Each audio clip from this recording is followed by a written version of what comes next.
A matrix cycle consists of a 100-year time period. It reaches its end after the manifestation of the anomaly, the destruction of Zion, and the restart of the simulation.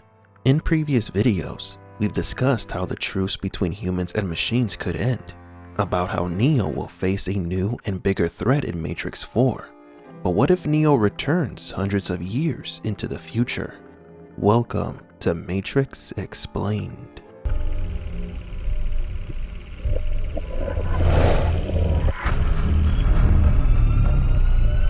Welcome to the desert of the real. Matrix Revolutions ends with the human-machine truce, meaning that the Matrix cycle did not restart. Zion was not destroyed, and for the first time in history, humans and machines will coexist. In the Matrix Online video game, Morpheus went on a crusade to recover Neo's body, demanding the machines to return it to the people of Zion. However, the machines denied having the corpse in their possession. Morpheus' story in the Matrix Online ends with his death, never knowing what became of the remains of his once friend and savior. The truce ends, and a new enemy appears. In the past, we have theorized about how the events of this game would influence the next film, about how Neo might come back after the truce was broken, and how he rejoins his old allies of Zion. The thing is that by the time Neo returns, the world may have drastically changed.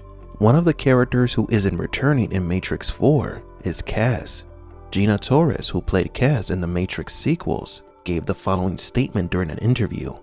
Not to be bitter or anything, but the people that are actually in the movie, I believe, died, and the people that aren't, didn't. So that's all I have to say about that. I am so curious about where they're going with this, and what's their jumping off point, and what story they want, because it just felt like they told it. Now the actress does have a point. Up until now, we've been fixated on Morpheus not returning in Matrix 4, but he is not the only surviving character from Revolutions who won't make an appearance in the new film. Other non-returning characters that are worth noting are Ghost, Kid, and even Link. The story of Matrix 4 doesn't require the return of these red pills, because the movie could take place far beyond these characters' lifespan.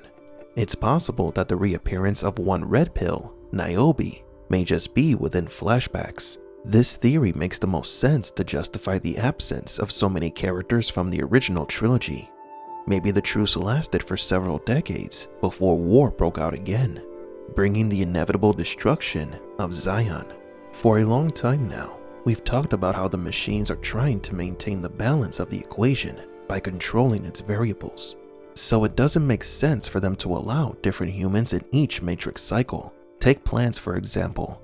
To be a good farmer, you have to pick your best harvest and duplicate it. This is done in a process called plant breeding, which consists of basically cloning the plant to maintain a standard and duplicate the results. This is why when you go to a supermarket, most produce of the same type are similar in shape and taste.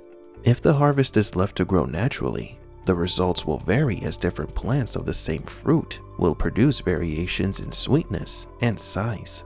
This is why we believe that the Matrix clones the same people in each cycle. It wouldn't be efficient for the machines to allow humans to breed randomly and produce offspring that they don't control.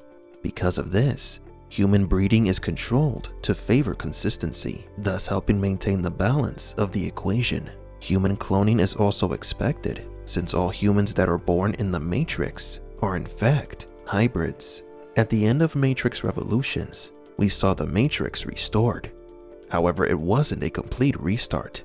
It was a soft reboot of the simulation, if you will, though the architect counts each cycle individually based on the manifestation of one anomaly to the next, which is why we believe that the upcoming movie takes place in the 7th simulation. Taking all of this into consideration, things start to make sense. Trinity and Niobe could be cloned.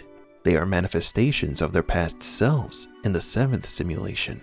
Still, the biggest difference in this simulation is that Neo is reconnected to the Matrix.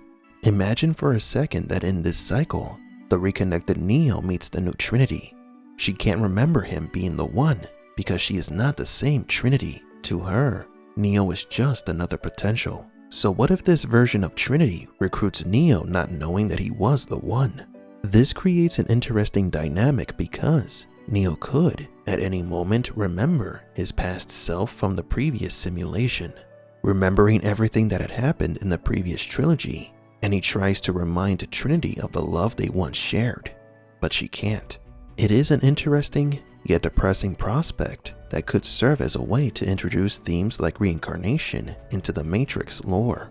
It gets even better when realizing that there is a chance that we could see alternate or younger versions of classic characters like Morpheus. Maybe the clones in the Matrix take on different roles depending on the simulation they were born in. Trinity could be a resistance leader and captain in this simulation, while someone like Cypher could have been a leader in a previous one. Now let's get the obvious out of the way. Such a revelation will cause Neo a serious crisis if and when he does begin to remember. He might try to convince everyone of what happened in the past, of the Architect, the Oracle, the 6 simulations, but no one will believe him. If Neo goes through the same rite of passage to escape the Matrix and join the Resistance, he could slowly remember his past through deja vu, feeling like he has gone through it all once before.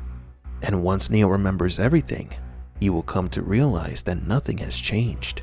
So instead of freeing humans from the Matrix, Neo will try to convince them of his past and the path of the anomaly. He will evolve from a red pill to the leader of humanity, the only one who managed to escape the Matrix cycle.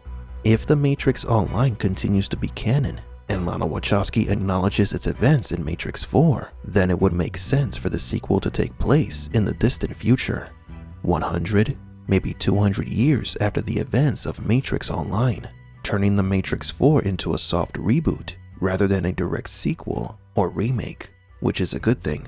It will be a new story with new characters and plot, but it won't forget what came before. But if the new movie takes place within the 7th simulation, it could become problematic because the anomaly is systematic, meaning that for a 7th simulation to happen, the machines will have to remove the anomaly's code from Neo and restart the Matrix completely. A new anomaly will emerge, and it might not be Mr. Anderson. We've theorized that the new anomaly could manifest itself in one of the new female characters. Maybe this new anomaly can't be controlled and becomes a bigger threat than Smith was when he became a virus, and Neo could be the only one that can stop this new anomaly. But do you agree? Why do you think that most of the cast of Matrix 4 are new characters? What happened to the survivors of the 6th Zion?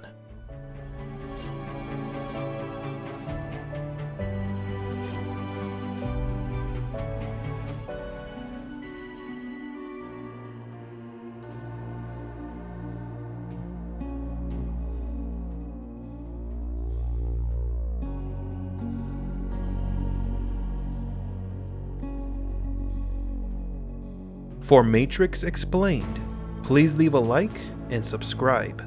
And thank you for visiting the Desert of the Real.